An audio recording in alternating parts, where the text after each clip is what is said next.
freaking kids are at Yeah. Disneyland with another Right. man and this Yeah. and that. It feels weird. Meanwhile, I'd probably be too lazy to take them to Disneyland myself because I Right. wouldn't Of want to course. go there. Yeah. But the fact that's how you think, right? So they Yep. come home and little Gabe's laughing because they dropped him off and they go, Dad, the funniest thing happened. I was like, what? We went to the bathroom with John, our stepfather, and Sam said, and the whole bathroom was laughing. He looked over the stall and he goes, John, your dad's penis is so much bigger than my dad's. I mean, That's a, I couldn't believe when I was here. We laughed and I was like, Yeah. how could this be happening?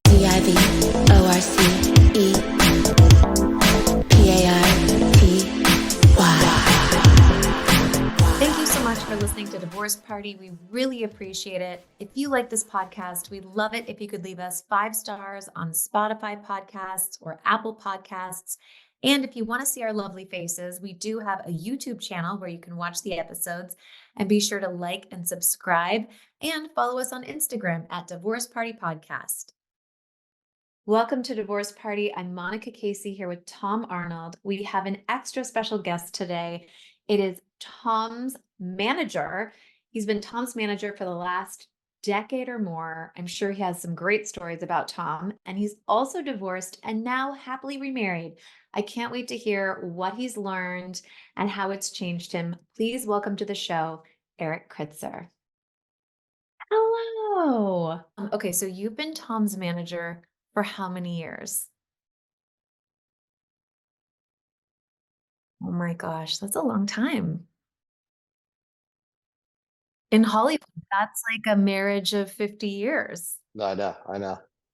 I had Ron Perlman 27 years. Burt was 28 years. Yeah, Burt Reynolds. So Wow. I've had that, but with Tom, we just have so much in common, you know. Oh my gosh. When you first met Tom, did somebody say, hey, come meet crazy Tom Arnold? Like, was he You already? know, I went after him. He was at ICM, and I went after him for a while, and then his agent, let me in a little bit, and then it just worked out, and it was just very easy from the beginning. I understood him. Tom, I've noticed, has such a big heart. That's one of the things I think people don't know about him. Yeah. Well, that's the thing that makes you work harder for him. That's what makes me work harder because he's such a good person. You want to see good things happen to him. And he does so many for other. We're talking about you, oh Tom. my God. Keep going. Keep We're going. gl- Yeah. We're glowing. You know? I'm grilling Erik on what it was like when he first met you, and Oh, yeah. I said, how many years have we been together? 10, 15? I said 10 or 15. That was my Yeah. best guess. Yeah. It seems like 50, but 10 or 15. And it's been a long time, Yeah. Erik has been not just professionally, but very close personally. He's the only person who has gone to court with me Yeah. as with my ex, and I feel like Erik should tell that story. I will. Yeah. what made you want to become a manager Oh yeah. of crazy Well, actors? all right. So what happened was in 19. It went like this. If you want, this is how it all happened. In 1986, I was riding a motorcycle at University of Arizona with my best friend fraternity brother, who Tom knows, Todd Eisner, was behind me, holding me like I was his girlfriend, going through the desert fast. It just did not look good. And I was thinking about maybe being a musician, and I, was riding the bike, and I said, "Hey, Todd, what are you doing after college?" He goes, "Oh, I think I'm going to be an agent at this place called William Morris Agency." I go, "What does an agent do?" I go, "They get actors jobs." And I said, "Maybe I'll do that for musicians." That was my first thought. And then about 3 weeks later, I got a book at the library about what agents did. I educated myself. I started calling William Morris. I got an interview, which is really hard to get if you don't have family that works there. Yes. I had hair that looked like Peter Frampton. I cut my Peter Frampton hair, and then I got my Jewish entertainment guy look. And I mastered that because I had long hair. That was part of my personality for so many By the years. way, for anyone listening, you have the full on Hollywood manager. He does not dress like that normally. Every He day, does Tom. not dress Every like day. that. What are you talking He about? told me he What had are you some talking meetings. about? Well, usually I talk to Erik about 7:30 p.m. when he's going to sleep. Like you could even have an Erik sighting. Like this is a look. Like if I went to the Polo Lounge, if I was a tourist, I'd be like that guy's totally an You agent. know what it is? Yes. The truth is why I chose to look nice today and dress for success is because our subject, your subject of this podcast, is something that is very, very serious to me. My personality, I like to have a lot of fun in everything I do. But when it comes to this topic, from what I experienced and what I've advised others since my first divorce, I've been divorced 2 times. As Tom does, Tom was known even before I knew him. If someone had a problem, you can call Tom at 1 in the morning. He would go meet a stranger and try to get them help or help with his own advice. I became that guy in Hollywood as the go-to guy. If you're a woman or male, didn't matter. Call Kritzer, go have a lunch with him. He will tell you exactly what you need to know: the good, the bad, the ugly. And so I take pride in that, in advising. And also, I made so many mistakes from the first divorce. And then in helping people and listening to people over the 7 years that I was not married, and then through my second divorce. So my second divorce, I was very proud in the way that I handled myself because I learned and I evolved. Okay. Because Erik is, during my probably my most recent divorce, he started talking about, because there's kids involved, and he said, just beware of parental alienation, whatever. And I never heard that term, and he was very serious. He goes, "You got to. This is what can happen. This is what, And I'm sure he shared that with a lot of people. But was not familiar with that. I became very familiar with it, but thanks to Erik, because nobody else. First of all, when you get divorced, I found my experience with men is, they're like, "What's going on? Okay, I want none of that." No, and Erik he's got I don't know if he's got a feminine side, but he's a little soft-hearted, which is great because he'll hang in there. And I always say you need to have women friends if you go through divorce with somebody or custody stuff, because women will tell you the truth. They're like, you're out of line, or that's crazy, she's crazy, and they'll tell you the truth. And you're one of the few men who will share, your ups and downs, experiences, the crazy shit you've done, the hilarious. I'll share a couple of those today. I had a hand pick because it's so funny. You want to share everything. But you have 2 kids that are in their 20s. You have an ex-wife, or actually 2 ex-wives that you get along with now. But I got some good stories. But before we get into that, I just want to tell you, I did help Tom. And when Tom was going through the pivotal part of his divorce, which was the child custody arrangement, we experienced together, I experienced with Tom watching, even with the highest paid attorneys you can buy, they were not doing the job that they should have in representing Tom. And I was so thankful that I was there. I volunteered. I called Tom. I go, "Hey, do you have any friends going with you?" He goes, "No." I go, I'll be there, And by the way, I don't do that with a lot of people, I do that, as we discussed early, because Tom has helped so many people. He deserved to have someone by his side. And Tom's lawyers were trying to talk him out of 50-50. And Tom would not take it from them. He went into the bathroom of the courthouse, refused to come out. He had female lawyers, so they couldn't go in there. So I was the middleman, the best friend, manager. I had to go in I wrote some notes what the lawyers said. I said, Tom, they're thinking this. No, tell them I'm not coming out of this court bathroom until, and he would not come out. And you know what? He got his 50-50. Am I missing anything there, Tom? Well, my lawyers were a little shady because they were afraid of my ex. So they're like, she's never going to agree to anything. And I was like, I don't care. We were up in front of the judge. The judge was doing her best to, convince my ex. I mean, this is the right thing. And then at one point they sent Erik in the bathroom and it was a tight bathroom. It's one in Santa Monica Courthouse, first floor. And they sent him in with some notes. And I read him, and I go, that's not 50, that's 53-47. No, it's got to be, fuck it, I'm not coming out. I want it now. I want it today. I don't want to, and this is, I'm not leaving here. And if we have to have a trial, but this is what we're doing. And he went back, and then the judge, then they said, this is what we're making because 50-50 is the right thing. Right. I knew I was going to have other issues with her down the line. I hope this is a scene that we're writing for later down the line. It is. Let me tell you one thing about that experience. Yeah.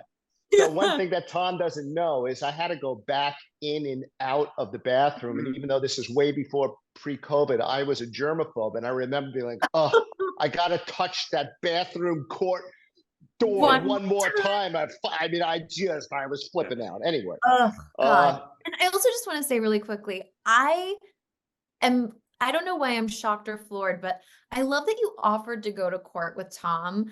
I never luckily had to go to court, but I had to go to a lot of uncomfortable things, and not one person, and I feel like I have a lot of good friends, not one person ever offered. Thank you for saying yeah. I'll just tell you, that was not me having to work for Tom and being his manager. That was because Tom's personality as a human being is so giving and so kind and so caring to so many people. And that is, you know what? I just wanted to make sure that he had someone there with him in such a lonely time. I mean, how do you deal with the stress of that by yourself in court when your family's not out here? You don't have, any support. You just don't. Plus, Erik has dealt with a lot of lawyers of all kinds. So these are, as Erik knows, very, very high priced law firm. And I could tell they wanted to just get something settled or whatever. And Erik was great because he could talk to them and he could talk to me. He could talk to, these big lawyers. They could talk to me. And I just knew, this is January 10th, 2020, before COVID. But I just knew that it had to be now, because I kind of got back and forth with her for a couple years. And so the judge, at one point, she was crazy. It's great. She's like, had her team leave, and she goes, are you sure I go, yeah. And she goes, okay, I've got to make her think she won today. So I've got to get my head around that. So the judge, when I come back in, is like, look at this. You got to do 50-50. I mean, look at the guy. Look at him. It's not like he's going to be around forever. I mean, geez, look at him. I don't know if he's ever going to work it. She was trying to get her on the alimony. You better get a job, she said, because I don't see this guy working, whatever. And then it got to the point where then the judge like, would you start in August? This is January. I go, no, today. Because I'm already having trouble breathing. So today, right now, and here's the school schedule, and so came back in, and the judge had talked to her attorney and said, this is the right thing. This is how California looks at it. And so she's looking at her like, just do this. You're the winner to her. And we're getting ready to sign it. She goes, I want $50,000 more right there, right in front of the judge. I go, 40? She goes, done, and signed it. And I knew there had to be some extra thing for, it was like an auction for my kids. I was like, okay. Yeah, that's perfect. It is like an auction. That's unbelievable. That was a seminal moment to me because my attorneys were like, oh, she'll never agree to anything. Well, that's her problem. And, and we got to go for full custody. They're like, and they wanted, as good of attorneys they are, they wanted me to sign for less. If I'd have been there without Erik, I would have went to the back. Nobody could have come in, and Erik was doing the shuttle diplomacy like Israel and Egypt for back in the day or something, and back and forth. And but he was great, you know. And so, and I know enough about Erik, has been honest about his situations, whatever. But once in a while, I think I'm pretty open-minded. I'm pretty I'll compromise, but once in a while there's something, and I'm like, fuck this. And once in a while, something means a lot. Yep, And it is. the kids are the most, but I'd like to talk about custody for a second, yeah. because in Tom's scenario, he deserved 50% custody. He owns his 50% custody. He is the best father I have seen out there. All his free time is Great. with his children. Okay. Now, for me, I was in the war of my divorce, my first divorce. How And old were you? I was, it was probably, my son was 3. So it was about 16, 17 years ago. Okay. I don't know. Yeah. I'm 58 now. So I was in that adrenaline rush that you have, that you just want to get back. I felt I was the victim. I was going to get her back, get her back. And for me, the kryptonite have always been the children. Okay. I came from a divorce in the 70s. I was the kid that was the divorced kid that had learning disabilities because of divorce, and got free lunch because of divorce, and don't play with that kid because he was divorced. So when I got married, I was very, very aware of how a divorce can screw up children, me and my sister. And then boom, out of my control, I'm getting divorced and we're at war. And I will say about custody, you got to be careful what you're fighting for. You want to win, you want to win, you want to win. But sometimes 50-50 is not appropriate for a father. And what happened with me is I won that 50-50. And then my ex-wife started to bring me to the therapy, the couples, the child therapy that they appointed to us to make it child-centric. And they started saying things that I didn't want to hear. And in this point, I was wrong. I was working till 8:30 at night sometimes. So if you have 50-50, I would have the kids Monday, Thursday, Friday, and then revolving Saturday, Sunday, Monday, so sometimes 5 times a week. And if I'm not coming home till 8 and the nanny picks them up at 2:30, what good is the custody with me because they're at my house when they're with the strange lady, nice or not so nice, Yeah. doesn't, but hopefully nice, from 2:30 till 8:30 when I came home. So what we did is we redid the agreement that she had first refusal, in that if I knew I wasn't going to come home, I can say, hey, do you want the kids that night without being penalized financially, or do you want to come pick it up? And what ended up happening is I gave up a day. It didn't cost me anything more, but I gave up a day. And by the way, when I say I gave up a day, it was in with the therapist and my ex-wife and her husband, and it was pressured, and I signed the thing, but I wasn't thinking clearly. I just wanted to win my fight. And in retrospect, I'm glad that I gave up that day because it was best for the children. And yeah, for me, everyone's different, but you go into these battles, you want to win everything, right? And the other little piece of advice that I myself, listen, this is how emotional it is. When you're in it, and when I say you're in it, it's funny.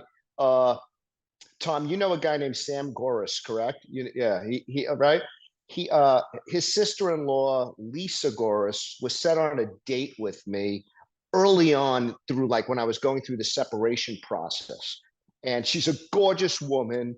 And we sat down at dinner and I started talking, and it was maybe 6 minutes. She looked at me, she goes, Kritzer, you're not ready for me. I go, what do you mean? She goes, you're in it. I Yeah. go, what are you talking? She goes, no, you're in it right now. You're not ready for anything. She goes, I can see it in your eyes. And she was 100% right. And what happens is you get that look that Vietnam soldiers get, the thousand-yard stare, where to this day, when I look back at me coaching soccer for my kids, and the look that I have in my eye is strange, and it's from that adrenaline. And the good news is, hey, the best part of a divorce is you look skinny. We all look good. We It's all the best fight ever, you guys. yeah. I've never Yeah. been so Yeah, thin. that's yeah. So when you go through that, what ends up happening, what I see people doing, if I can just like give the tips of Yeah. things that are wasted energy that you think are so important. Number one is I would walk around telling everyone my story, Yeah. anyone that would listen. And you know what? At the end of the day, no one wants to hear it all the time. No. Do it with your own personal therapist, with Yes. one or two best friends that really care about you. And to the rest of the people, you have to try to control yourself, because you just keep talking about it and talking about it. It's wasted energy, and you need to save your energy because it's so stressful. Okay. I have a Um, question about when you were working during this time. I mean, how did it affect your work? Because Right. that's, You want to hear a yeah, story? please. Okay. So this is a true story. I was with my client, Burt Reynolds, when um, I was going to get the news if I was not in my marriage anymore. Okay. I knew that she was going to call me at a certain time. Burt Reynolds invited me to his house with his son, and I got the call confirming that my marriage was off. And he gave me such a hug. And Burt was very well versed in divorce and well versed in having representatives going through divorce. And he said, "I love you, buddy." And I went home, dealt with my life, and a week later, via fax, I got fired by Burt Reynolds by his lawyer. And it said, "Dear Erik, I wish you well with your divorce. I need someone focused on me right now. Please give a call when you're done." And when I read that, I was like cursing at him and everything. Like, I couldn't understand. But he's right. You know what? What happens is, you know, an email would come in from the lawyer, right? From her lawyer or my lawyer.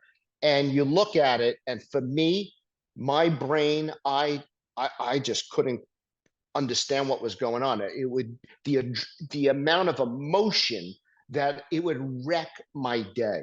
So thank God, it's a great question. And what happens is that it affects every part of your life. So that being said, the less people you share what you're going through, the better stockbroker, lawyer, representative you will be, the less loss can that can happen. You're already going through such loss. You don't need financial loss from your business. So just it's better to control it and not talk to people. So I experienced that, and it was very, very hard. But it's a funny story now in Yeah. retrospect. But it's also that feeling of it's such a traumatic thing, and anything triggers that thing. I think a lot of people, most people, they go through a divorce, they're dealing with stuff. You get the legal stuff, and you get the stuff, and there's kids involved. So it gets you in that it'd be natural for anybody to go through. I mean, we have heard stories on here where people went through it, and then they resolved it, and in a year, and everything moved on. And Monica is a good example of that. But everybody is. But when I have to say, when it goes on for 7 years, and No, it's too much. but your circle of people, my circle of people is very small, and it's great, but it's very small. It's you guys, a couple other women, sober people, and because first of all, you have to figure out, what is my story, what is really happening here. When am I going to own my part All the things. Yeah, and so, but you see it. I see it with my assistant and the housekeeper. Anytime some legal thing, or I get served over here, or she's threatened to do something, I can see them get more anxious. And I try to.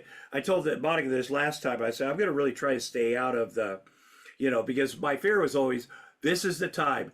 This is the time I lose my kids, or I have to go to jail, which she wants, or die, and that's just not going to happen. And I finally realized too, she's always going to do this. Whatever her thing is, she has no control. So it's always happening. But tomorrow, I'll be a dad for 11 years. And Wow. we've made it through at least half of their childhood by doing it this way. And it's not like she wants the kids to, there are some women or men that are like, I want to be with the kids 24/7. I want to do this thing. And at a certain point I realized, oh no, that's not what she wants. So that takes a little pressure off too. So there's not that, that pressure of, okay, well, where you ask yourself, maybe it would be the best, like you did, Eric. Maybe it would be. I'm 100% sure it would be. That's reassuring. Yeah. And Eric, I want to know about your friend situation. You've been divorced 2 times. Yes. Yes. How were you able to, because Tom talks about this sometimes, how certain friends like choose sides. Yeah. Did that, It, did you it's feel like really, that? yeah. Yes. So I just want to just go back. So when my divorce was finalized, I called Burt. I go, Burt Reynolds, you ready to go back to work? He goes, absolutely, kid. That was it. And then he was my client. So I have to I finish. love I got the that. client back. I got the yeah, client you back. did. So, friends are a funny scenario. You can't have that one friend that tries to be friends with both. No, It That's doesn't what work. no. A friend of, what is it the saying? A friend of all is a friend of none. Yeah. There's always that you one that can't be tries to be. Switzerland. No, it really doesn't work. And I think you have to know that when you're going to go through this divorce, a lot of those friends, that side of the family Mhm. that you loved and hanging out are going to go bye-bye. And then some will stay with you. And it's usually the ones that have the deeper roots will stay no matter what. It doesn't matter if the person cheated, if the person committed a crime. They love that person. It goes years. They're related. So, and that's the other thing that, if I may say, is we all have our story, and it becomes like state prison. Everyone's innocent all of a sudden, no one's going to say, oh, I was the worst husband. Very rarely do they say that, but the fact of the matter is, in the state of California, and I think also in in many states, especially like New York, the big states, the truth of the matter is, it doesn't matter who's right or wrong. Right. And we can sit there for so many hours trying to make yourself look like the right person, show who the wrong person is. At the end of the day, when you're getting divorced, it's a formula, okay? And it's about the division of assets, and it's about the custody of children, what's best for them, and the rest of winning. Like I would spend, and an email would come in from my ex, a text, and then I would email back and reread it, and it would make me feel good. And I'm like, okay, this is genius. I show my mom, and what do you think of this? Look at what I wrote. Your mom. And and you know what? It doesn't mean anything. Okay. The only thing you have to do with emails, pay attention, is not say anything crazy that can get you in trouble with the court later on. The rest of the going back and forth, the truth of the matter is, and this is how I handled it in my second marriage, which wasn't war. It was just a marriage that ended. Yeah, you still got your house. He's still got his house. He's got So I am.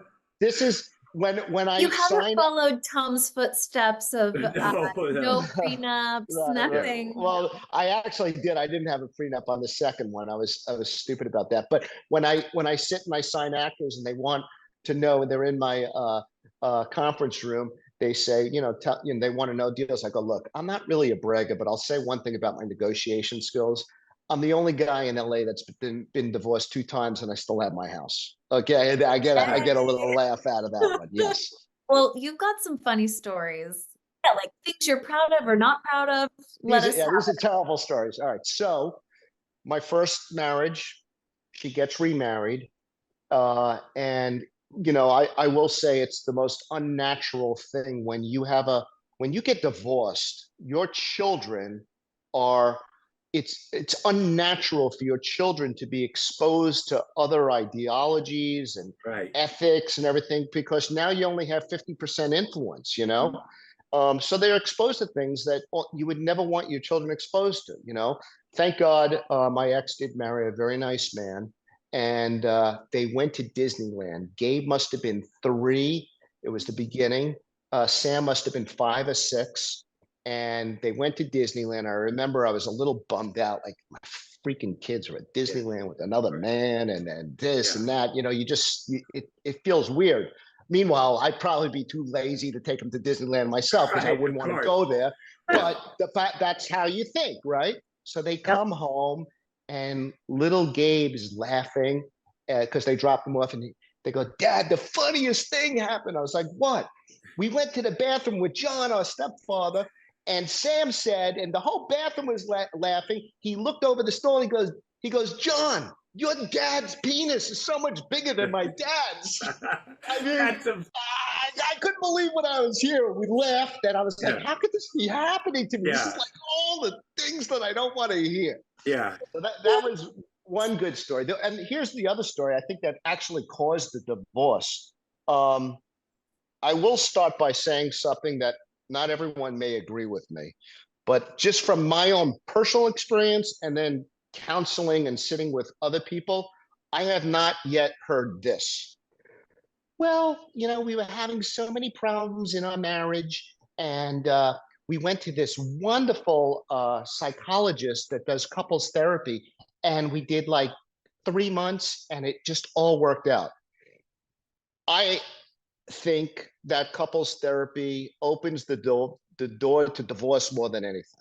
I truly believe if you're going to go for therapy, you go 1 or 2 times as a couple, and then individually you go to your own therapist and work on your own problems. Okay. But if you're going to sit in a room and get beaten up Right. back and forth, and as a couple, you can't sit like one of my wives, I'm not going to say which one it is, used to say, "I just don't feel comfortable discussing this with you unless we're with, the therapist." Right. That's marriage. That's marriage right Yeah. there. And you have to be comfortable in your house to discuss things. So, all right. So the bottom line is, we were going to a therapist the first time, and Jen and myself were sitting on the small black couch, and we were paying a lot of money for this therapist, and she used to look at the two of us, except she had one problem. She would look at us like this. She goes, "I think," she was Oh my God. cross-eyed. She was a cross-eyed lady. I didn't know if she was giving her the advice or me the advice. "I think I should sue her. I think that was the end of my marriage." What I found is people they do, let's do couples counseling because at least one of them knows they're getting a divorce. And they're like, my thing in couples counseling is good. So you're getting a divorce. How do we have a soft landing for everybody? How do we consciously uncouple or whatever? And I think in my experience, I did all the counseling. This was during the marriage. And I did all the therapy. And it just seemed it was, when you're with somebody that will not be introspective about anything about their behavior, or, they'll do something and they'll go, "We need to move on," or "Why are you living in the past?" "Well, it just happened yesterday." "Why?" And then you realize, oh, it's all coming on you, but you're also grateful because okay, I've tried literally everything. This is just not gonna work. This is not gonna work. I've tried everything. That both of you at least went. There's so many spouses, and I mean, I'm just generally saying men that are like, "Nope, not gonna go." So it's like, at least you were open to like making it work. We wanted to keep it together. Listen, there wasn't a case in both my divorces. I wanted my marriages to work. I just did. I didn't want to be divorced again, So another story of like, here I am, I'm wearing a nice suit for you guys. This was my lowest of low stories. So during my first marriage, and I'm going to give points. The most important thing you can do when you have children and you're saving up for their future is to make sure that their college money is secured in a 529 kind of account. What I did is I saved up a lot of money, and I was going to put it in this account, the 529 account. And my ex said to me, "Hey, you know what? Everyone's flipping houses. Let's flip a house. We'll double the money, and then we'll take that money and put it in the college fund." And by the way, I agreed. It was a great idea. People were doing it all around us. It was a smart kind of thing. But what ended up is about 3 weeks later, I was getting divorced. And now all of a sudden, that college money that I saved up for, that I was so proud that I worked hard for, is community money. Okay. So now a check has to be split as soon as the lawyers come and get involved. I have to cut half of that, which I consider the college money, not community. I don't care that you're calling community money. She knows, I know this is college money. Didn't matter. So I cut the check, and I think she was buying a new car or something like that. And I What did she wanted buy? a Range Rover. Of And course I she did. wanted to prove that she paid what she paid for it. And I was living around the block with a client of mine, Louis Mandalore, on Hauser. So I could, come back and forth, pick up the kids, be right there. But I was not allowed in the house or near the house because we were at war together, and the lawyers put something, you're not allowed to come at the house. Anyway, I waited till they left. And at that time, my mother-in-law was living with us Oh, while Jesus. while we were going through the divorce. So the kids, the That's mother-in-law, horrible. Jen leave, and they're going to California Pizza Kitchen because she had texted me, and I waited till they left, and she had changed the locks and changed the code of the alarm. So I went on my knees. I crawled through my doggy door. Okay, it was probably like 7 o'clock at night. I got into the house through a doggy door. And I got up to the computer room, and she changed the password to her computer. I sat there for like an hour, and I figured out it was like her Yiddish Jewish name. And I got in there, and there was a lot of files. I was going to get this and prove that she's wrong and I'm right, and whatever the bullshit I was trying to prove. And I'm looking at the files. I can't find anything. And there's one file left, and it was addressed DH. I was like, what is DH? Dickhead. That's me. That's me. That's my file, dickhead. And I got the thing, and I'm printing it out. It's making the loud noise. And all of a sudden, the door opens downstairs. I hear ding, ding. You think I'm going to lose my Like, custody. my life is over. Over. It's like I'm committing a big crime. Yeah. I jumped into the spare bedroom's, my mother-in-law's bathtub. Okay. And I laid there from 7:30, 8 o'clock till 2 in the morning. Okay. Till everyone was asleep. And I crawled out of that bathtub on my stomach like a military guy, because I knew where all the creaks were in the house, crawled down the steps backwards, out the freaking doggy door again with this stupid paper from Range Rover that got me nowhere. It got me nowhere. God. So that was the lowest of the low of how, I think that how may be my crazy you are. favorite. That's very War of the Roses. I love it. Yeah. Well, also, this story could go a lot of different ways. He's in his mother-in-law's bathtub. She comes Right, up. I was going to say, Now, this is going to be a porn. This could, then it gets really. Yeah. I didn't get to see my You mother-in-law could have naked. been Thank shot. God. You could have been Thank arrested. God. Yeah, I want to tell you another story with Erik. Now, Erik, at different points in my travels with all this stuff, he calls up and goes, "I have a guy. You need to get I don't know, a private eye. You need to get some kind of security." And he goes, "I got a guy. He was a former Mossad agent, a great tough guy, Zev." So I get him, and it was the right thing. This guy, but I'm talking to him. He's a big dude, he wears Speedos still, but he's a big dude and really a nice guy. How did you even know that? Oh, well, because he shows Sasha pictures of when he was in Mossad. And Israeli guys, that's all they do. Yeah. So, very nice guy. The kids and I would go swim at his house. Very sweet guy. But I said, well, tell me about it. Tell me about what Erik's a great guy, is he? And I go, yeah, he's and he doesn't want to share because that's his job. He's really good. In fact, he was at my house one day, working with all the cameras, and my ex-wife came right through the front door because it was cracked open, and grabbed a box of stuff, and he looks at her, and he goes, "Do you need help with that?" Like he wants to get out the door, and she goes, "See, he's a gentleman." Little did she know, he's just downloaded all this video and he gets her out there anyway. But here's a story I heard from Zev. And Zev does not. He loves Erik, and I say, Erik, I don't see Erik being a brawler. He's like, oh my God, let me tell you a story. We were going, and I'm not gonna say who it was with. He tracked down somebody. I don't know if they're dating one of your wives. I don't know what the deal is. And he's like, we're going to go in there. You got to be totally cool. And I will handle it. Me and my guys will do whatever we got to, but you got to be cool. And Eric's like, okay, I'll be cool. And he said, Erik comes in there, just immediately goes up to the guy and just starts railing on him. And he's looking at it. He goes, they had this whole thing worked out. And he said, to be calm, we're going to do whatever we're going to do. And it was amazing. It was amazing because he said, I deal with a lot of circumstances, but a wild card like that is in the best of my training. You don't go, oh, the one guy's going to lose it. And so Zev, it was like, Zev tried handling me as best as I can. But as I say, during that first marriage, my mind wasn't, I was too out to get back.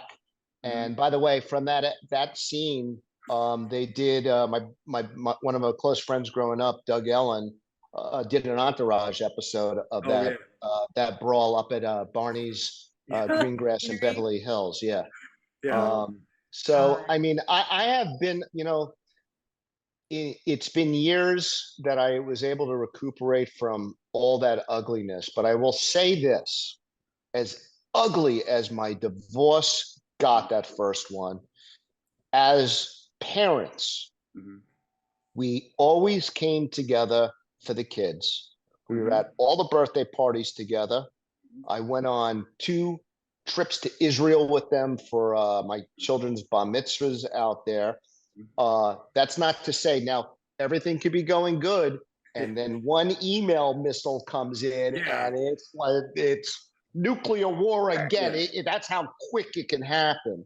And I think I exhausted her. She exhausted me. And now, you know what?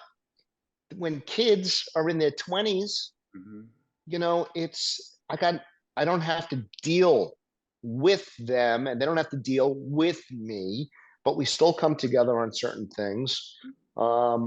And there's light at the end of the tunnel. That's the whole thing. And when you're in it, if you can just control as much emotion, and it's the hardest thing to do, believe me, and just realize you have a formula that you have to go through, and it's just a division of assets, and you have to rearrange your life, and you may have to move into a smaller home, an apartment for a number of years to get back your finances. But the most important thing that Tom and I both know is about those children. And if the children are caught in the crossfire of arguments and what we discussed before, parental alienation. And by the way, parental alienation could be the simplest thing as, I was talking to your father the other day, your dad, and all of a sudden, before a divorce, you're a kid's hero. And then all of a sudden they see your mother, their mom, their grandmother, an aunt talking about you and with just a different facial expression. That's the littlest. Yeah. Rolling the eyes. That is parental alienation on the littlest, smallest level. Mine, my experience went all different ranges, and I will tell a story that's a very sad story, in that when things settled down and I announced that I was getting remarried, another wave of arguments went back and forth with me and the ex, and it caused me a lot of stress, that my body completely broke down and I got autoimmune disease, where I was walking for 6 months with a cane. I couldn't type. This isn't exaggerated. This is what happened to my body. It broke down from this because I couldn't handle another experience like this when something so wonderful, a new marriage was happening. Right. I was walking with a cane, and it took a while. I had to go on Humira medication, which is a biological shot to slow down the autoimmune from fighting. So I really went through a lot of physical pain as well as mental pain through all these experiences. And the thing about why I like giving advice to people is because I really went through it. I think you can always, when you ask for advice, you have to make sure that that person, no matter what it is, what subject it is, has gone through something. Because otherwise it's. I personally don't like getting advice from someone that didn't experience it, Right. And like a therapist too. You don't want to go to a therapist that hasn't like lived a life, gone through and experienced it. What do you feel like you've learned from all of this? Because now you're in marriage number 3. no. Now I live with my Okay. girlfriend and her daughter, who's in 5th grade. I'm in the best relationship. By the way, I call her my daughter. Yeah. My daughter and Tom's daughter play together. They have play dates, so She's very smart. She's her mom has worked with her, and she's very smart. Erik has a great thing. But I first heard about it. First of all, he was living in an RV for some reason. Like, even his friend Todd Eiser's like, "What is he?" Yeah. Well, I'll tell you what. Yeah. So what happened is during the second divorce, it was during COVID, and I was not going to ask my ex-wife to move out of my house, even though it was my house for 23 years and we were only married 8 years.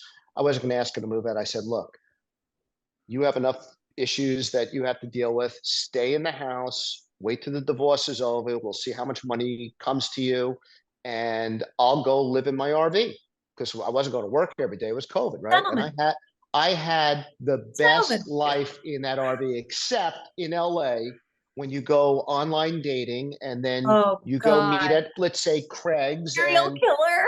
You go to Craig's and they're like, "So where do you live?" And I say an RV, I mean, it's not a deal closer. It is not a deal closer. Okay. So I was lucky. To find my girlfriend now of 2 years. And so what you were asking me a question. Well, okay. First of all, let me say this. When I heard about you in the RV, I felt, this is my feeling, oh, he's getting used to this. Like, this is, I can see him, the way he talks about it. I liked it. This could be, because men at a certain point go, geez, what do I really need? In a sense, life is simpler. It probably would be good for some people to experience that for like a year. Yeah, it was great. You got to come over. We'll make steaks for the kids at my RV. I'm like, what is happening? What RV park were you living in? Or were you like in Venice, Abbot Kinney? I was 3 miles from my house. There's a place called Hollywood RV Park, and it's this little oasis where a lot of traveling nurses, doctors, it's by Van Nuys Airport, so a lot of airline guys, people. Okay. And I thought it was incredible. There was a gym right there, and but my kids were so disgusted that I lived there. Kids. Yeah. That they did not come to visit too many times there. Oh, well, so my question was, what have you learned about yourself from the 2 divorces, or how? Let me say one thing. First of all, he goes, unlike you, I've learned I don't know if I'll ever be in a relationship. I'm just going to date. Like, this is what he's telling me. And then all of a sudden, I call him, and he goes, "Well, I got somebody," and I went over. The kids and I went over, and it really had happened. And then I hear the story, and I'll let him tell the story. But you hear, okay, it's a woman. She has a daughter, whatever. How they met. And yet I went over with everybody in the house. I mean, she's amazing, but it felt like, and Erik's got a big heart. So he'll say, here I'm tough love. Here's what I'm gonna do. I got my RV, I got my gun, I'm gonna run, but then as soon as I got there, I realized, oh, I understand this completely. Plus, Erik, speak to me for a moment. And I had Yes. my son 11 years ago, and I'm like, that's everything. But then when I heard you had a daughter, and tell me what the difference, what you feel like about your relationship, because you have a great relationship with her. Yeah. Is it different than boys? I think it is Yeah. different. I was and still am so close with my kids. Mhm. They're absolutely my boys. There's been strange because of a divorce, but it really, you know what? Now it's perfect. But the fact of the matter is that my relationship with Mia, who's my 11-year-old daughter in fifth grade, it's just so different. It's so tender. It's just, I she she here's the thing. Um, it's pure, Mhm. and I probably would have had a beautiful, pure relationship throughout my Sam and Gabe's childhood, but it couldn't be because there was too much chaos going on, too much chaos, nothing of their fault, but too Right. Yeah. much chaos going on. Like, what happens in a divorce, they were young, and they when they would come, their mom would be like, "Hey, listen, remember, we're going to a Laker game on Saturday. We She could be there. Have fun at your dad's." And they would like come into my house that I was Yeah. renting, be like, they wanted to Yeah. get the hell out of there as quick as possible. It was like, Mm. oh my, it was crazy. Yeah. Here's a little piece of advice I do want to give parents. I was out here alone, okay, with I didn't have family, they were all in New York, and my ex's sisters, three sisters, her parents, everyone was out here. And what ended up happening is I couldn't compete with the holidays. They were always having a nice holiday with people coming over. They didn't want to be at my house. So then I started like splitting the holiday day up, and then they Mhm. would come here. They didn't want to eat because their mom didn't want them to eat here, to eat there. And it just was unenjoyable. So I kind of gave up.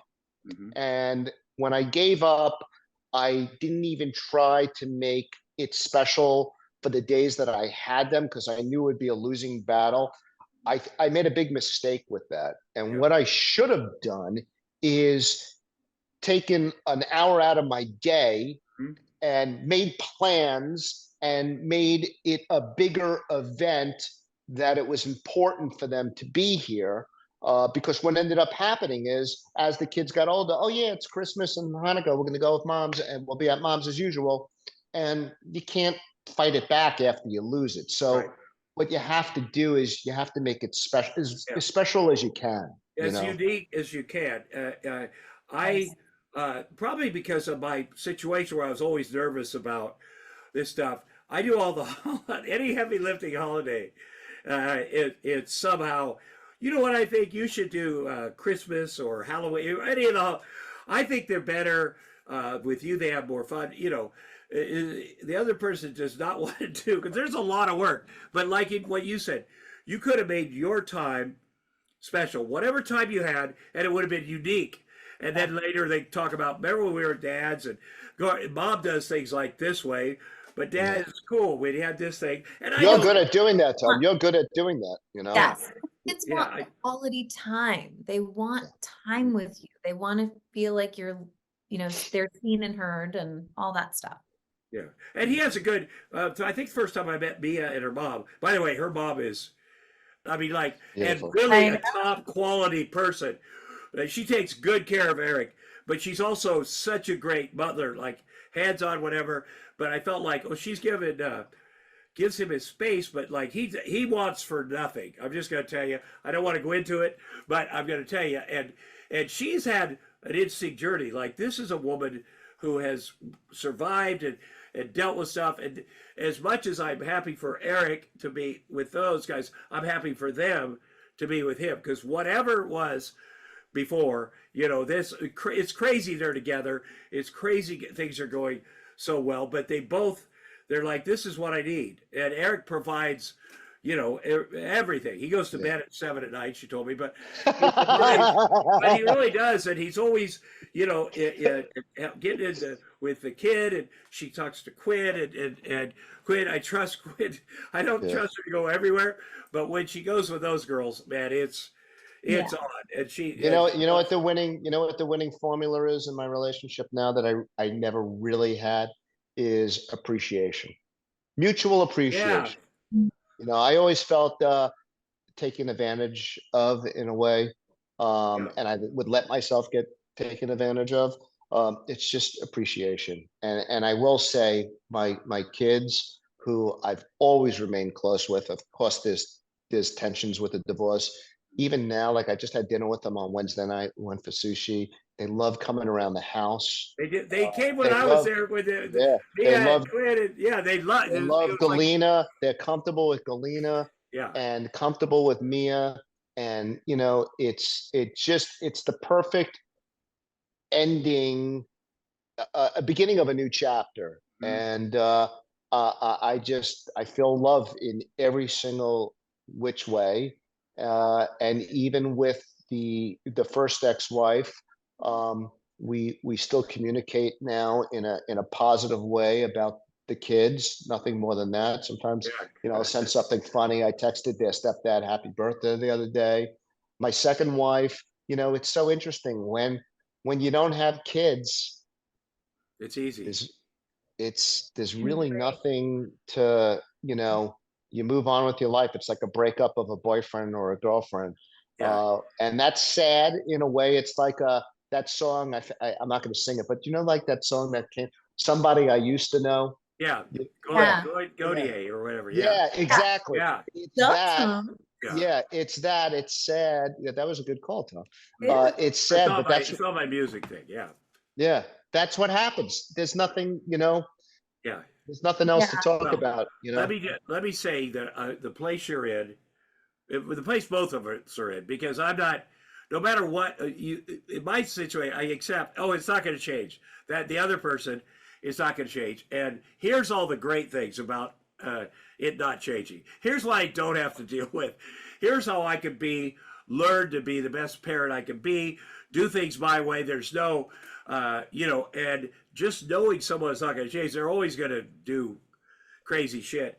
You accept it. And what I found in the last 7 years is you never want your kids to know. You never want the weird stuff, but they know. At a certain point, they go, and Yeah. it's such a stark difference between I think between her style, her place, and me. And so the kids, I think, they appreciate it now. Yeah, but let me just say one more story like this. After our time in court that one time, it had taken a toll on me. Soon after, 3 weeks after, I ended up in UCLA on life support, like a ventilator, ECMO machine, heart lung machine, whatever. And my brother came in, and Mo and Mike and Kritzer. And Kritzer, I swear to God, this is such a classic. He'd been working on the jokes for my funeral. I was then there. I, thank God, got up eventually. And then you told me, I was working on some material, because people thought I was dying for sure. And it made me laugh. I'm like, that's such a great Hollywood story. Yeah. Oh, you're alive? Shit, I have Right. great jokes. Yeah. And, Right. So what stimulated this? I'm going to finish the Burt, and then I'm going to go right to Tom. So we're at Burt's funeral, and I'm giving a speech, and I had a funny line because it's the truth. I said, look, when I was young, for some reason, I used to go to barbershops, and they had Playboy magazines there. My mother would like let me steal the centerfolds, and I would pin up these naked ladies in my room. She probably thought, okay, I'm a healthy young Yeah. kid. And one day I pulled one out, and I got home. It was freaking Burt Reynolds yeah, from his naked shot. So I put it in my room anyway. I didn't care. And I said, I used to look at those pictures of those naked girls, and I said, you know what? I never got one of those naked girls, but I did get Burt Reynolds, and they love that. So Tom, now can I tell the truth about what my theory is? So here's the crazy thing. Tom gets admitted to UCLA hospital with multiple organs failing. It's the worst scenario that you can imagine, okay? And he has some cash on him that was at the house that we had to get. And Tom's like, he's on all these machines keeping him alive, and he can only write certain things on this thing. And he calls me over and he writes, and he goes, he wanted me to take care of the money, which I did. And so I had the money. I was calling his lawyers, finding out if there was a will. We did not think he was going to make it through this. By the way, to this day, I am 1,000% positive that Tom was the first case of COVID in California, Totally. because he had even the doctors later on, when we called them after, do you think that was the first case? They said, yeah, we think it was. So that's what really was happening. He was going through the beginning horror stories when they didn't know how to deal with COVID. So we were trying to find his will. I was going there every day with his assistant, Sasha, with his brother, and we did not think I thought I was losing my very close friend and client. And yes, I was preparing that if there was a funeral, I knew that I did a good job at Burt Reynolds, and I knew how the joke went off that I was going to do my Tom Arnold stuff. One other thing about Tom that we have to talk about divorces that I did negotiate for him, and it wasn't in a bathroom this time, is that Roseanne out of the blue had a roast or a comedy special. Oh, yeah. Tom hadn't been in Roseanne's presence in how many years? And Roseanne hasn't. 18 years. 18.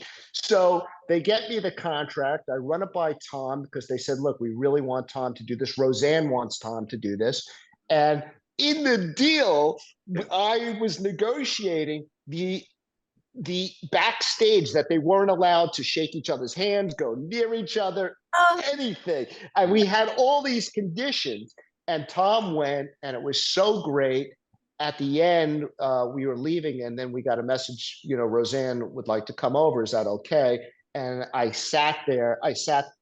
While the two of them were it was so not. They were so nice to each other at that moment. It was, but you knew it was a pivotal moment because over the years, I wasn't representing him. That I used to watch it on like Entertainment Tonight. It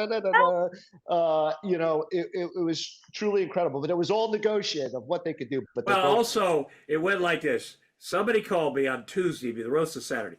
Hey, I'm the producer of the roast, Joe Gallen. Oh, I just happened to your number just popped up. I go, what do you want? What's going on at the roast? Oh, Roseanne has an idea. If you dress like a waiter and come out during the roast and serve her a drink and then leave. I go, so I wouldn't be roasting her? No, it'll be hilarious. I go, that's not happening. And because he was like, can Roseanne call you? I go, no. Because if she'd have called me with this, it would have been like, that's a stupid idea. Fuck you. It would never happen. So then the next day calls back, okay, now she'd like you to come out and roast the other people on the dais, but not her. I go, well, people would be pissed. That's not going to happen, whatever. And then Thursday, they're like, okay, whatever you want. We need it. And they obviously needed me at this. So Kritzer, Marty Singer, the lawyers, we are not allowed to be in the same room, Roseanne and I. If I say something about her vagina or she says something about my penis, we have to pay each other $100,000. This is the craziest. So we end up spending all night the night before, the lawyers in New York and whatever, just so we could be in the room together. And so Kritzer, I get there and I'm like, I don't know what's going to go off. I don't know. Kritzer got me a good deal. I got private jet and a bunch of money, but it until the last second they hid me somewhere. Kritzer was there, and in a trailer or something. I didn't know for sure because I knowing her, it could go. But then it happened, and Kritzer will tell you this: people were fucking surprised. People are not surprised, because they made some jokes about me before, and even Jane, what's her name, did not know I was going to do it until I went back. They brought me backstage, and what's her name? Jade. She's hilarious. Yeah, she was great. And from then she goes out. The nurse one. What was the show? Yeah. Nurse Jack.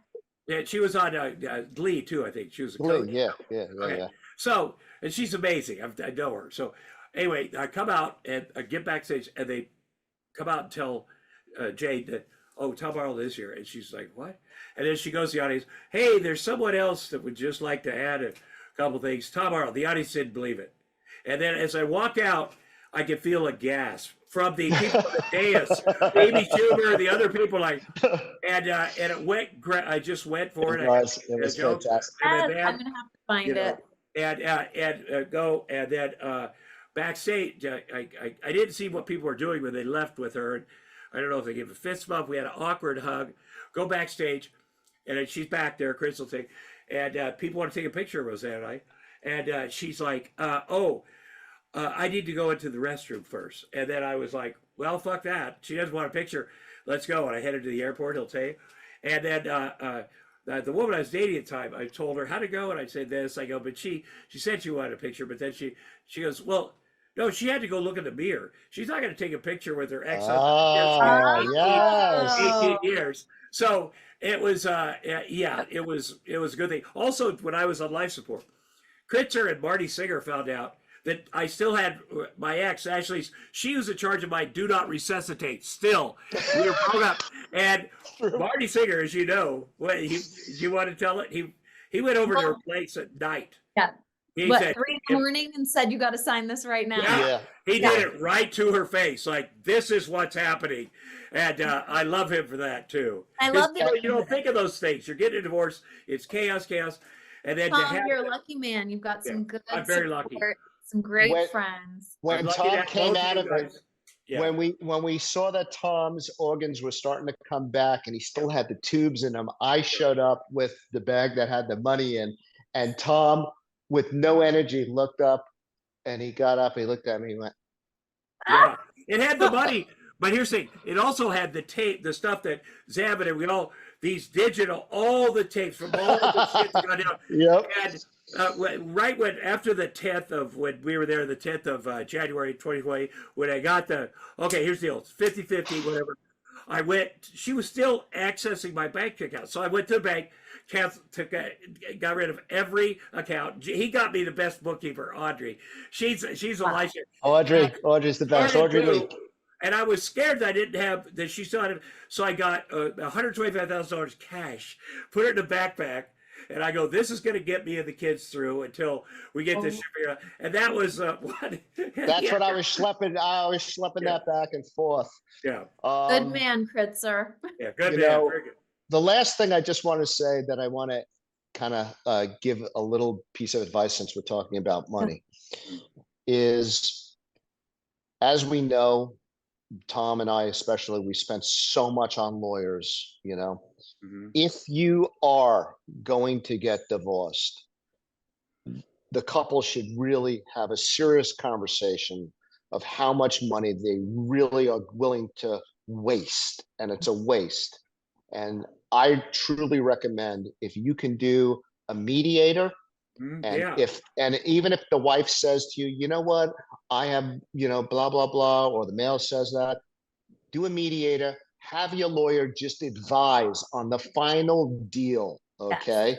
But that waste of money, especially when there's children involved, the only one, and these couples, they just can't get it. The only people that get rich are the lawyers, and the only people that lose the most money are your children, okay? So you got Gary Fishbein. You got a mediator. You took. Oh boy. Let's come and get Gary Fishbein. He's great. He's a great mediator. She agreed to it for a minute. Like, he's getting us through this thing, and eventually he just quit. He quit because he kept saying, "Okay, I don't agree anymore," or whatever. But that was the right thing. He did both of mine. He did both of mine. He oversaw the mediator on the second divorce, and he definitely got gray hairs from my first divorce from me, in trying to control my emotions, which were completely out of control and loose, and I just said, like, I'm going to end it this way. Divorce can really, it is the most stressful thing you can ever go through. But there's so many ways you can save your time and energy. There are. If you just stay focused on trying to close the deal. And, and it doesn't matter who's right or wrong, because it doesn't in the state of California. If you got a break for who's right or wrong, then it would be a different conversation. They don't care. They do not care. And I think people, look, man, I lost my health over this thing. And I'm thankful that I'm, is doing as great as I am now, and so that, by the way, there's light at the end of the tunnel. Definitely. I went through the worst. I went through another divorce, and there is light at the end of the tunnel. Yeah. And the last thing in party talk, it helps. I mean, it's still awful, but it helps when you, everybody, haven't done anything that could be catastrophic to a relationship. Cheated, did this, did that, did this. Even if you're like, I am the good guy here, but it helps because otherwise you're thinking, oh, I did all of this. Yeah, I don't care what she did. And then that guilt stays with you and you make super bad decisions, but it just helps. It doesn't, you can do everything right and still get divorced and that other person, but it's helpful when you get over, you're like, okay, I did some things wrong, I said some things or whatever, but I didn't break any of the big rules. Yeah. And that's very helpful. Here's what I did for me is through the first divorce and all the ugliness, what I ended up doing is I kept all my emails. And what I did is I wrote under the emails, and it's a stack like this. It's in my safe upstairs. And I wrote what I was thinking. When something really hurt, like an ugly email came into me, I wrote, well, you know what, this is what I'm thinking, or I was wrong. I have all my notes there, and maybe one day, I kind of think like I would hope my kids may want to look at that later on when I'm gone. If they're ever going through a divorce, I'll read them at your funeral. That's right. That's right. But Tom, this is what I want to do, Tom. This is the idea, and I may be giving this away, but if anyone out there takes our idea, it's Tom and I, we should be doing. What I really wanted to do is I wanted to make an art exhibit in LA and New York. And you walk in and all it is pictures of wedding pictures of the beautiful couples and their family, and maybe like the Jewish ketubah thing that they signed.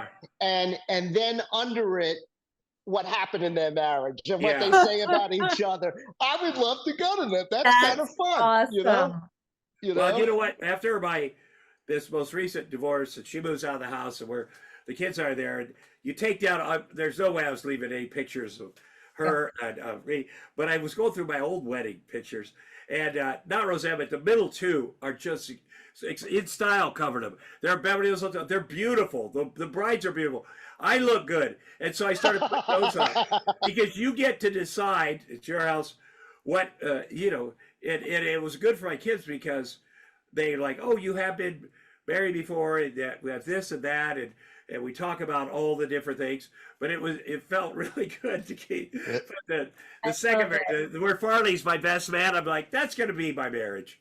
That's going to be. Doesn't it eat you up when there's a good picture of you that you can't show because it's a marriage picture, but it's a good picture. But also, there's a business that will take them out. Or when Apple sends you one on your phone, and you're like, I went to the White House with Roseanne and Bill Clinton, and he's hugging, and he's you can see her hand. I tried to edit it, but there's a business that takes them out completely. You can keep the cool people that you met or whatever, and then you get to keep the pictures because that's funny. It's happy endings. Eric, you got to get us a deal. We want a podcast. We want to help us take this to the next level. Yeah, we'll shop this around. Mom wants to go out on top, Eric. I do. Oh, that was good. I like what you did there. Oh, that was good. Literally. Yeah.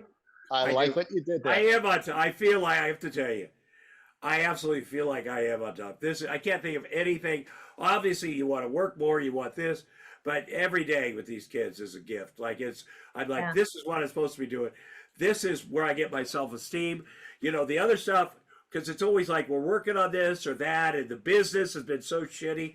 Eric calls, I've been in business 1986. This is the worst time ever. And he goes, you know what's great? Our clients are not blaming us. And I go, hold on, slow down. That's a manipulative.